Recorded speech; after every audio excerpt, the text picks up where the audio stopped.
Hey everybody, welcome to Season 3 of Song Revolution. Get ready to ramp up your songwriting.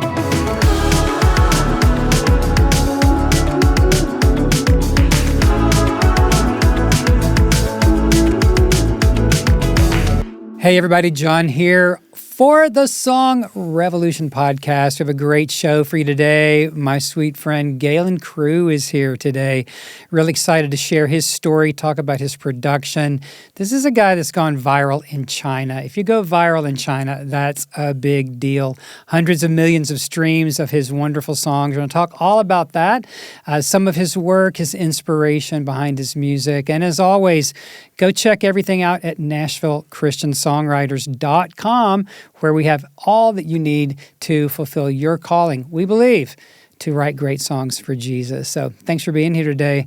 Everybody, please welcome Galen Crew. Hi, Galen. Hey, man. It's so good to be here. Welcome, buddy. Thanks for having me, John. It's kind of been a long time awesome. coming. I mean, we met a number of years back at church. Yeah. And we have a lot of mutual friends and acquaintances, and we don't go to the same church anymore, but I've always just really respected you, knowing some of your music and just, what's been happening in your life. So good to have you here today. Oh, man, so good to be here. And likewise, like you're kind of a legend, so.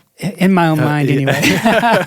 No, I feel really grateful to be here and talk to you. That's a good day. Thanks, buddy. Well, tell us how you got to Nashville. Are you from here? Kind of, what was your journey into Music City, USA? Yeah, so I wasn't born here. I was born in New Jersey. I don't like to talk about that. No, sorry, if you're from New Jersey, it's fine. But I'm more of a Tennessee guy. So I grew up in Franklin. Okay. My family moved us down when I was a kid. So, I mean, my childhood, everything, I was a Franklin kid. Okay.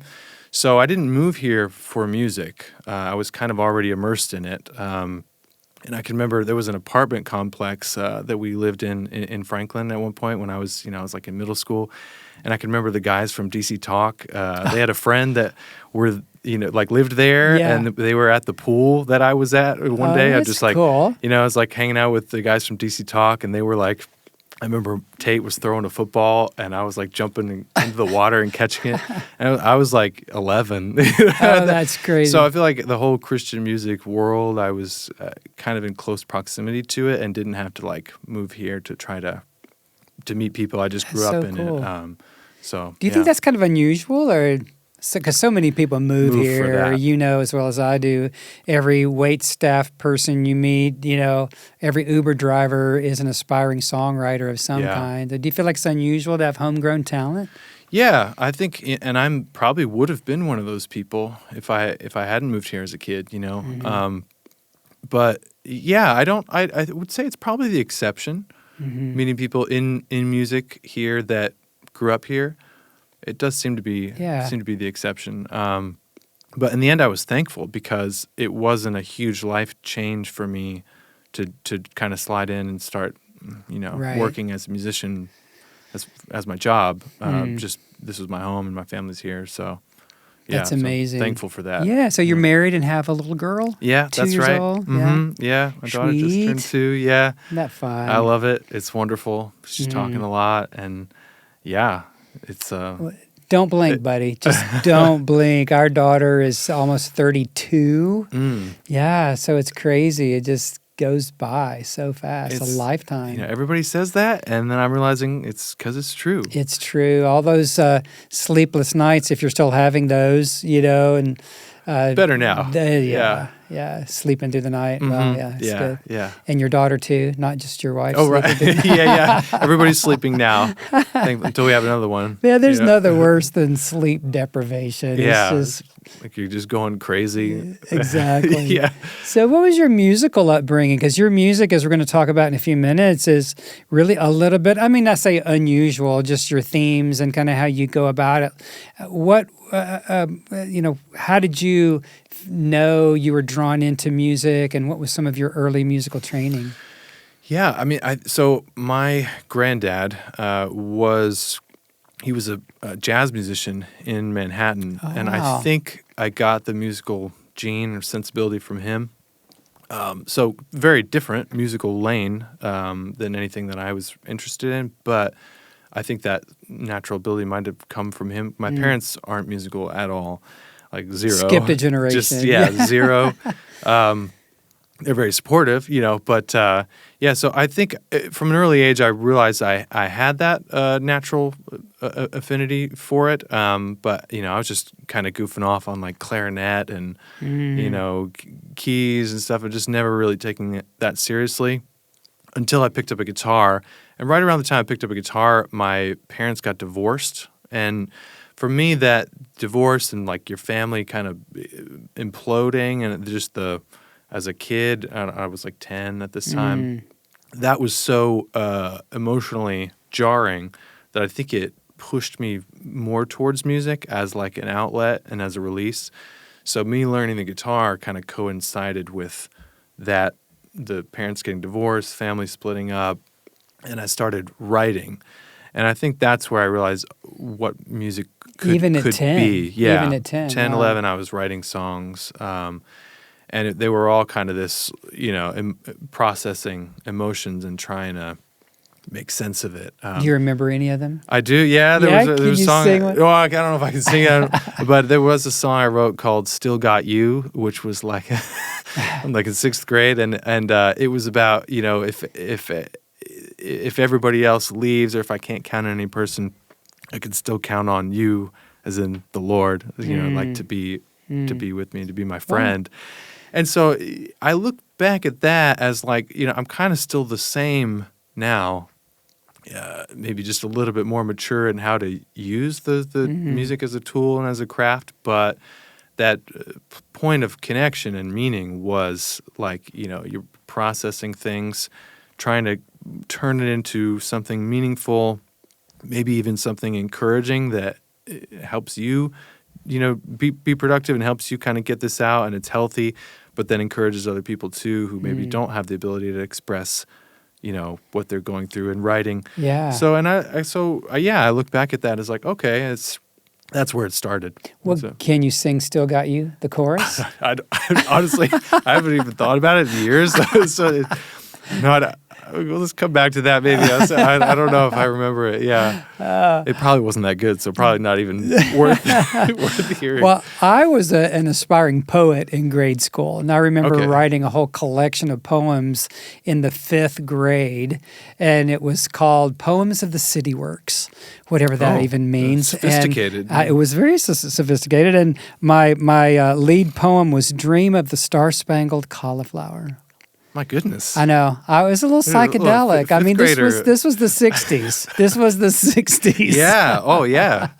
Explosions of art and expression. Yeah. It was something. Yeah. Wow. So I understand, what it feels like to be a kid and feel some very deep and heavy things. My parents were not divorced. They were married for life. And yet we experienced our own kind of brokenness in the explosion of the sexual revolution and drugs. And it was easier for me to get pot every day than ever drink. We couldn't get alcohol, but we could get pills, and weed was just abundant. Available. Yeah. Wow, no kidding. And so my childhood was pretty dark. I was describing my daughter that I mentioned a while ago. She was probably in 10th, 11th grade, and she was asking me about my childhood. And her eyes got bigger and bigger, and she said, "Oh my God, Daddy, you were an emo goth." But anyway, I didn't mean to make it about me all of a sudden. No, I love that. Now I want to know more. But I mean, there's a little dark side there in the childhood, but it was writing for me, even poetry. I wasn't writing songs then; that came much later, but there was a sense of catharsis, and it sounds like that's what you were doing with Still Got You, kind of holding on to a thread of your own hope and maybe your own sanity in some ways. And totally. Yeah. Yeah, just kind of reaching for some source of stability. Right. And if you experience that at a young age, you're likely to hold on to it. So many people I talk to, people that are looking into what we do here at NCS, and they're looking at our coaching programs. And I talk to a lot of aspiring writers, and they'll say, well, I started writing when I was blank years old. Mm-hmm. And, now you've done that. I talked about my experience. And so it must be or maybe I'll ask it. I mean, do you think it's more of a common thing that we first feel touched artistically as children? That's a good question. I mean, probably yes. And I would say it's preferable in some ways to have that interest and exposure and start trying your hand at something like that early on, than trying to start later. Of course, I only know it that way, having started really early. But there's something about not learning through somebody even like teaching you, like Early piano or right, or just like figuring it out as a kid when you're free enough to try stuff and take risks. And if that's how you're stepping into songwriting, that's not a bad way to get there, I think, Yeah, that's awesome. So you moved from your beginning cathartic writing around 10 or so because of your parents' divorce into having a rock band in high school. That's right. Yeah, man. Yeah, I did your research. Yeah, a little bit. Shout out Sarah. Yeah, we've wiped it online. It's just gone. It's still on Wikipedia. We can still talk about it. Yeah. But yeah, I don't think there's any recordings available, thankfully. No, but yeah, it was like a hard rock. I mean, in the mid 2000s, when like hard rock was kind of that's what we were doing. It was like a Christian rock band, just here in the Nashville area.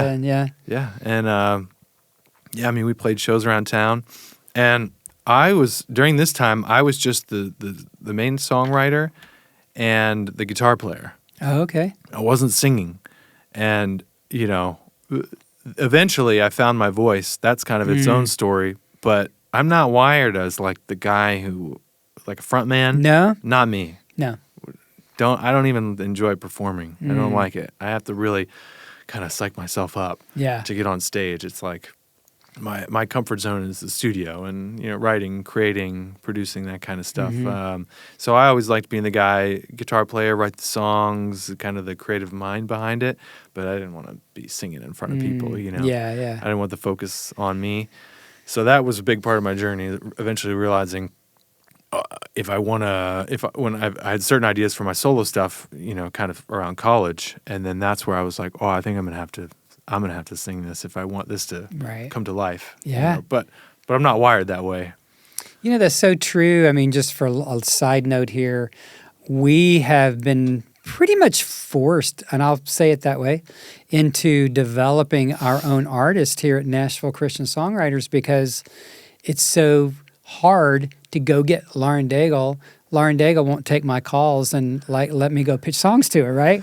And so people that are avidly writing songs, I mean, we've wound up developing artists because somebody's got to go champion those songs, right? Mm-hmm. It's hard in a lot of ways to just be a writer that sits at home dreaming of Lauren or Toby Mac or somebody doing singing your their song. Yeah, so you felt like you had to go out and champion these songs. Totally. Yeah, and and that brought out I had to tap into certain things, like just even, maybe it sounds silly to some people, but to me, I had to be like brave to do that. And maybe that doesn't sound silly. Because I think those insecurities sometimes will squash a creative idea or vision real early. So the journey of battling your own insecurities to even let the thing come to life, when, like you said, maybe it's not going to come to life through another voice. It might have to be you. Right. And are you willing to take those steps? So I was kind of wrestling with that at 18, 19. That's when I was realizing like, I'm going to try the solo artist thing, but it was terrifying. I can remember my first show, I was just petrified, like, I got to sing and, just so nervous, but it's okay. Learning to fight those fears while you're making art is, puts some oomph behind what you're trying to do. Yeah, and could you imagine where you'd be now, way back then, when you were wrestling with even stepping out to do it at all? Oh, right. Yeah. Yeah. You have to have faith to believe, like, especially if you feel some prodding from the Lord, like it's actually obedience for you to step out and do this. Right. Then, you don't know what it's going to look like. But you just got to got to do it. Yeah. And then, yeah. Obedience is the key, isn't it? It really is. So you stepped out into your solo career in 2011 and started writing with Roger Cook. Tell us about that. Yeah. So this is a cool story. So the granddad I told you about, he's no longer with us now, but at the time he was on a flight from New York City to Nashville, and he sat next to Roger Cook. And so these two guys are, about the same age, kind of same. And he was generation. a UK. Roger, yeah, Yes. Roger's British, yeah, exactly. So he's the only British. I hope I'm not wrong in saying this, but if he's not the only one, he's one of the only British songwriters in the Nashville Songwriters Hall of Fame. So he's a legend in his own right. He wrote I'd Like to Teach the World to Sing for Coca-Cola in the 70s, and I think he's had 12 number ones or something like that. So my granddad didn't know this initially, but he just sat next to him, and they were just vibing with each other, just making jokes and stuff. And at some point in the flight, my granddad goes, "Well, I've got a grandson that's kind of starting to do music," and I'm sure Roger's rolling his eyes, right? "Oh no, here we go, really? Here we go, not this guy." Exactly, and but something made Roger take my granddad at his word and go, "All right, when I get to Nashville, I'll give you a call and I'll come meet your grandson." And he did. And he did. He came to my house, and I remember talking to him, and I remember before he came over, my granddad was like, "Hey, look up Roger Cook. He's going to come over to meet you tomorrow." And I Googled him, and I was like, "Whoa. Cook Pest Control? What? Yeah. How about, what's he coming over?"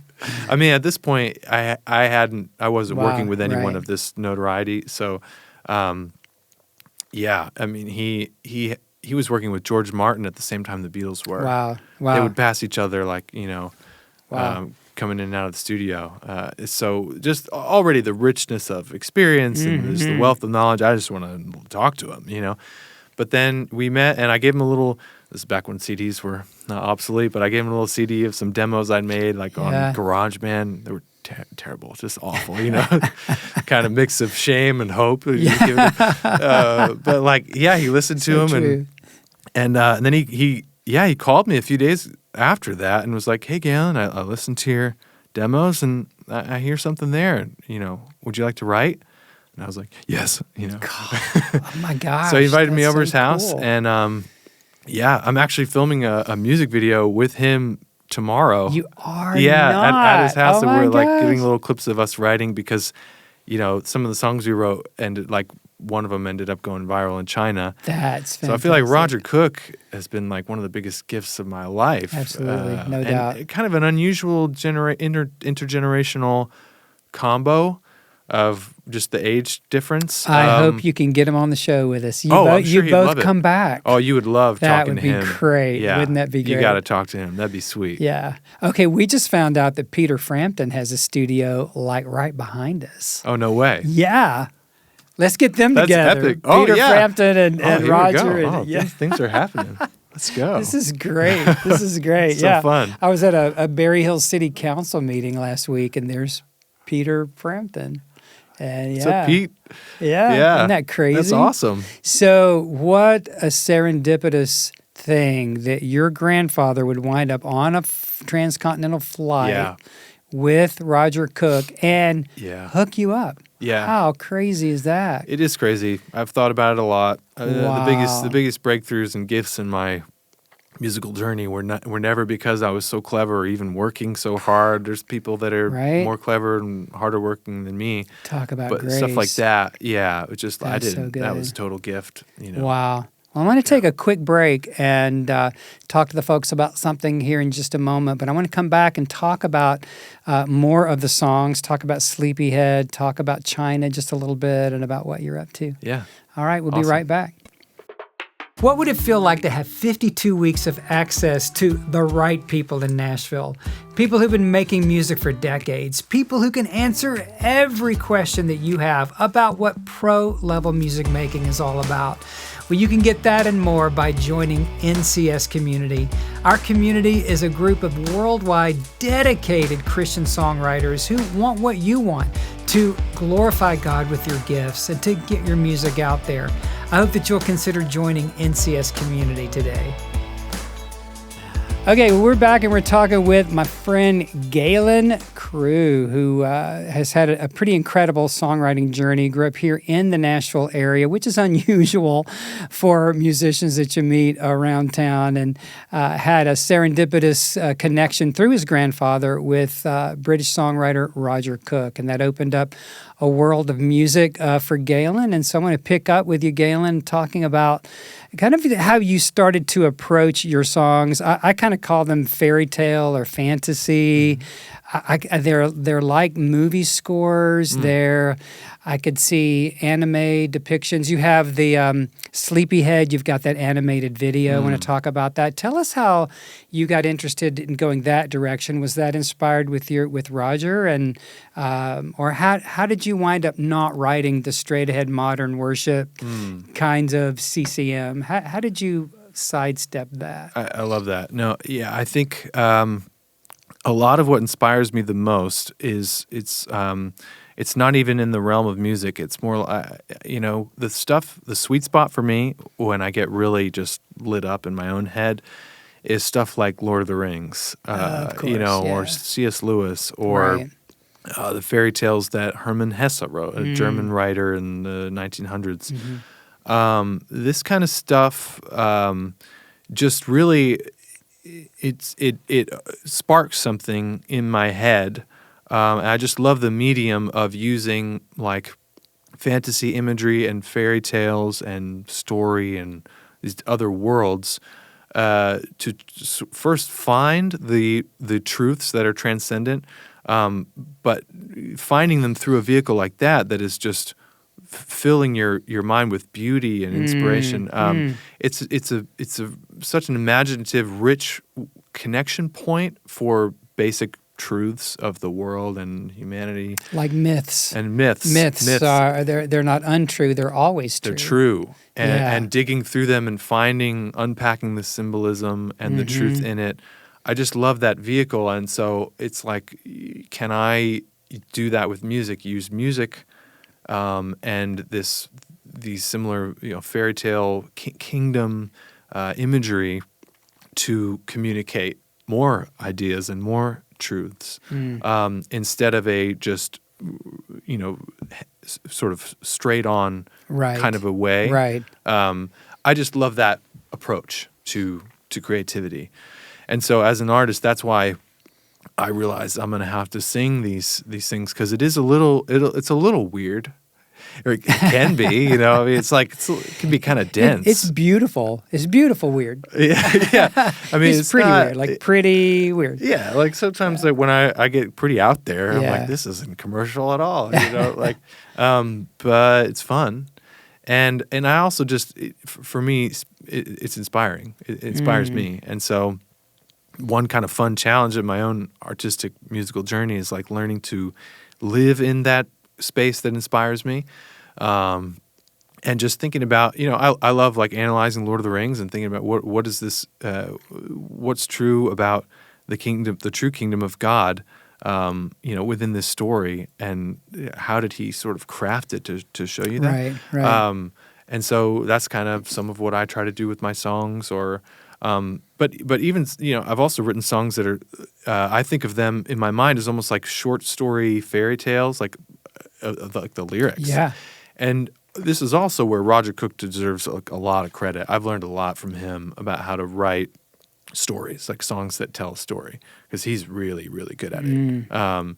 So like a song like Sleepyhead, he was the driving force of just that, the sequential lyric. So you did co-write that with him? With him. Yeah. Awesome. Yeah. And was that the first one to go viral? It was, yeah. And in China? Yeah. Not so much here, but in China. How did that happen, and how's that changed your life? Yeah, it's definitely changed my life. I mean, for a while I was pitching my artist catalog in the Christian space and almost did a Christian deal, but it's too kind of off center for the Christian radio and stuff. Your style of writing. Yeah. What my artist stuff was at this time. Right. But that was really what was inspiring me the most. So I was actually in this kind of was a bit of a low place of trying to I thought once I realized for me, now just talking about as an artist, because I still love writing and producing in the CCM space, but for my artist stuff, it's like, okay, it's not going to fit here, and I don't really know where it does fit. I was in the middle of figuring that out and kind of discouraged, like not sure what my next step would be. And I had put out a few albums just independently, and one of them was this acoustic album that had a song called Sleepyhead on it, which is itself a fairy tale that Roger and I wrote, kind of a weird song. But I started hearing from people in China that this song had gotten really popular. And the reason it's strange, and not a lot of people know this, but our internets are completely separate, the U.S. and China. So China has its own platforms. Interesting. And a lot of the U.S. platforms are blocked in China. They don't. Right. So like their social media, their two biggest music platforms are NetEase, Cloud Music, and Tencent. And at the time, I wasn't familiar with these platforms. And there used to be another one called Xiaomi, which so I started hearing from Chinese teenagers who were like getting, they were finding me on like Twitter and stuff occasionally. And sometimes they were even Chinese that were in other countries, which was interesting. Ethnic Chinese from like in Canada or Europe or something. Right. And they would find me and they'd be like, is this the real Galen Crew page? Like they thought my social media was fake because I didn't have any followers. Right. And I was like, it's weird that they're asking. And that was happening more often, but I wasn't getting any revenue, no increase in my social media here. So I was completely unaware that anything was going on until one guy sent me a link and he was like, do you know your song has more plays than Justin Bieber's new song on this Chinese website? And I was like, what? I just felt like somebody's, it felt like a joke. Somebody was like, punking you, It's not real, But I clicked on it and it was like, millions of and somebody had already created profiles for me on some of these Chinese like social media sites. And I was like, what is going on? Like I said, I'm just like in my room, probably with a bag of chips or something. I don't think I had a bag of chips. But just paint the picture of like, no shame. I wasn't doing it. No judgment, yeah. But like, so I was just pondering this, like, why is this, what's happening in China? It was so off the radar. What year would this have been? This was like 2015. Okay. So it's been a minute, about 9 years ago. Yeah. And it was only increasing. And then by the end of 2015, early 2016, I had shifted my perspective to like, I'm gonna go try to figure this out. Like, it seems like something's happening in China, and I'm gonna pivot my attention and just see if I can, I don't know, like find out what's going on and go to China. I'd never been to China. Wow. So I'd never been to Asia, Right. And I had to talk to some friends of mine and go, hey, I think something's going on with my music in China. I don't know. Like, can you help me? What should I do? And that set me off on what has been just the best adventure of my life. Wow. I've now done 4 tours in China. And, the first one I did, I was just showing up. I had no idea if anybody was going to come to a show, because just because you have a song that goes viral, and even when I was my first trip to China, it was still going viral, and I was just trying to navigate like I don't know, harnessing that, or a lot of people in China have told me people know my song in China, but I've never heard my name. They don't know it's me. They're like, oh yeah, I've heard that song. Right. And so I was trying to just merge those, and just by having a presence there physically. But the first tour I did, people came to the shows and even knew the lyrics to some of my deep cuts, And so I was like, wow, this is amazing. I mean, I've never played a show for people that already knew my music. I was used to trying to prove myself. Right. And, it feels great when they already like you. So I did 2 tours in 2016 and then another in 2019, literally right before the pandemic popped off. And then I did a 4th tour earlier this year. Wow. And this tour I did this year was the best one by far. Wow. It was so Did awesome. you do multi-cities? Yeah. Yeah. How many people were in the crowd, and what did that feel like to do that? So I'm doing like clubs. So, the crowds are between, it's kind of like I don't know what the seating is for a venue like Exit In, but it's kind of that Oh, those okay. types of venues. So it's not tens of thousands, No. hundreds of thousands of people. No, and that's one of the things. Like even when you have a lot of streams, and I think we've crossed a billion total streams in China, like across all songs Man, and platforms. congratulations. But thanks. But that doesn't. There's still a lot of groundwork you have to do to get people to come to shows and stuff. Right. And kind of so, like here. I mean, yeah, that's not like very anywhere. different from here. So yeah, I mean, you know, I'm gonna keep building and keep going as much as I can. But yeah, this latest tour was like clubs, and one time I did a college, like a college campus. That was fun. And yeah, so That's awesome. Yeah. Now, have you been able to harness the revenue stream from that with it being China and the difference between there and here? And yeah, it's so. Sometimes I feel like I'm Lewis and Clark, like taking a machete through the woods, because I don't have like Trying to a model. negotiate and Yeah, navigate I'm that, like yeah. it's a little bit of that pioneer mentality. I don't know how to do this well.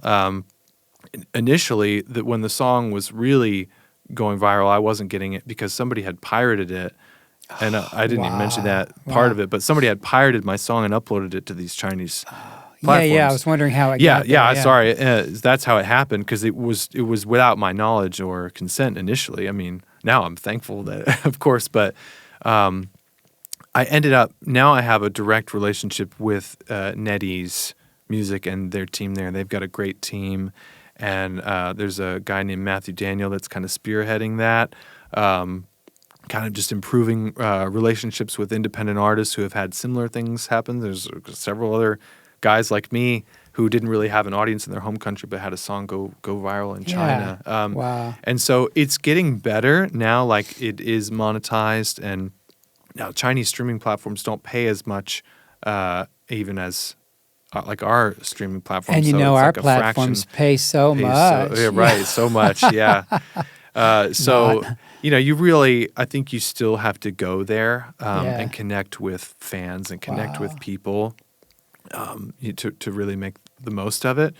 But I'm learning how to do that in real time, you know. So you're like an ambassador in a way, or Lewis and Clark, just slashing your way through the jungle to pioneer some of this stuff. To figure that out, yeah. Do you see yourself doing this for the foreseeable future, just continuing to go down this path and continue to tour in China? Yeah, absolutely. I'll continue doing it as long as I have an audience there, and as long as they're interested, you know, in kind of following me and connecting, you know, with me, and that relationship continues. It's been beautiful so far. I mean, I'm so thankful for these people. How do you find the people? Are they warm and encouraging? Oh, do they yeah. like Americans, or do they hate us? Or? They do. Oh, they've been so. Yeah, they've been. Man, I mean, I've experienced more anti-American sentiment in Europe than I have in China. Chinese people are so warm, so humble, and genuinely interested in what I, as an American, think of their culture and their food. The food's wonderful. Really? The food is fantastic. That's one thing that. That's good to hear. Oh, it's just it's awesome. I always look forward to eating there, and it's been great. And I've started speaking a little bit of Chinese, and there's when I was just there earlier this year, I brought a friend of mine named Ian Kilpatrick, who's an American from California, but he's fluent in Chinese. So the two of us up there, That's a couple cool. American guys, sort of making our way through, like speaking to them in Chinese, which if you start off your show, you know, addressing them in Chinese, Love it. They you know, it's like instant love, because they're not Yeah. expecting you to even go to the Right. trouble. They want to show you they can speak English too, but I just like honoring them in that way to address them in Chinese initially, and to just say a few things before I hit my ceiling of what I could say, and then I'll go back into English. Yeah. All right, say something for us. You Oh, gotta say, 大家好，我叫 Galen. You know, that's just hello everybody.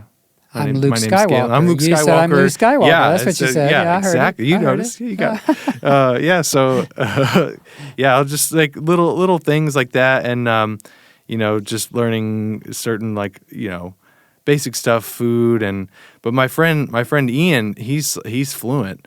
So when we were up there together, like, you know, So he's on stage with you. he's on stage with Okay. me, and he, you know, between the two of us, there's not as much of a gap as you would think. And most of my lyrics are in English anyway. I've written one song in Chinese, 我知道你的名字, which is I Know Your Name. Is it out? It is out, okay. yeah. And I wrote that in Chinese for them, like as just a kind of a gift to them in their language. But all my other songs are in English, and they love it. They follow along, sing along. That's so cool. Yeah, and so it's the coolest thing. I'm so thankful for that relationship with China. I'm always trying to represent America well, while I'm over there, and just kind of, I think these just love and friendship between our peoples is never a bad thing. Galen Crew, an ambassador of love. There you go. That's all right. Yeah. I love that. Well, it's fascinating. And, despite the fact that Sleepyhead on your Spotify just has about 623,000, that's not bad streams, right? But to have not a lot, is it? Millions of streams in China. I mean, people are people. They're people that deserve to hear great music. And, you've accomplished something that so many people would love to accomplish with having 1 billion streams overall. So, yeah, I mean, I think one of the cool things is it's helped me be able to encourage other artists who... Having gone through this myself and experienced something that was not on my radar and learning how to make that mental shift, it was cool because in the end, the music I was making that I did have a vision for that didn't fit in any of the traditional spaces I could see, a lane was carved out. That's so cool. A lane was formed. Yeah, right? In some ways, you could say by the music itself. And it's cool to see that because it's a sweet once you have an audience that is loving you for what you set out to, who you are. Yeah, it is cool, and so it's been just with the possibilities with the internet and with it's a big world. I think like if you can expand your mindset to I think a lot of times as Americans we're very limited in our idea of we have in our heads. Sort of an idea of if I do my music and if it goes well, it's going to look like this. Yes. And we've got an idea of what that is in our head. And you have to hold that loosely enough and be open enough that if something else happens is totally not what you expected, it doesn't mean it's not real. Like these people, that, and it can be difficult. When I saw those numbers in China, I'm looking at this website that's in Chinese, It doesn't feel real, but that's just because the ceiling was low in my own head. Right. It's very much real, and these are real people. And there's people in other countries are interested in different things, different styles of music. So you might not get the love you would hope for in your home country, but somebody else on the other side of the world might just absolutely go crazy over what you're doing. I just think those possibilities are exciting, and I just hope younger indie artists that are learning, coming up, or really anybody wanting to make music and put something new out there wherever you are in that journey. This is good to remind yourself. Good news, of. Yeah. There's a lot of possibilities. The Gospel of Galen, ambassador of love. I love it. No, it's fantastic. You have such a beautiful story, and I love what you've just said because we work with people from 15, 18 years old up to people in their 70s. I've worked with people in their 80s. I love that. Writing music. Creating. I know, right? Yeah, that's so and cool. On I want to be like that. Our NCS Collective, we have people that are young, 18, 20 years old, all the way up to me. And there's even one of our artists is in their 70s. So I love it. And we feel it's never too late to be who God wants you to be. And in the digital age, my goodness, we just have no excuses. Oh, yeah. So, no, that's good, man. Yeah, I mean, why stop creating? Exactly. And Roger, he's in his 80s now. And as prolific as ever. You got to get him over. Impactful as ever. You got to get him over. Roger, we're coming after you, buddy. Well, Galen, this has been amazing today. Love your story. Love introducing you and your music to the people that follow Nashville Christian Songwriters and the Song Revolution. And we do hope you'll come back and bring Roger, and maybe we can get Peter Frampton to stop by. Oh, that sounds fun. That would be amazing. Man, nice to talk to you, John. Yeah, thank you so much. It's been awesome. Well, everybody, this has been Galen Crew on Song Revolution. Go check out his website, check out his Spotify, all the streaming platforms. Just type in Galen Crew, and I think you'll find everything you need. Galen is a wonderful example of someone using his music in creative ways and not being held back by the system that we can kind of be locked into here in the U.S., but really impacting the world with creativity and with his music. So thanks for tuning in today. Check out NashvilleChristianSongwriters.com. We'd love for you to join the NCS community and to take your songwriting to the highest level of expression, just like Galen has. So we'll see you next time on Song Revolution. Thanks for joining us on today's show. If you got some value, please help us share the love. Leave a like and a share and a good review. Be sure to check out everything that we have to offer you at NashvilleChristianSongwriters.com. We'll see you next time.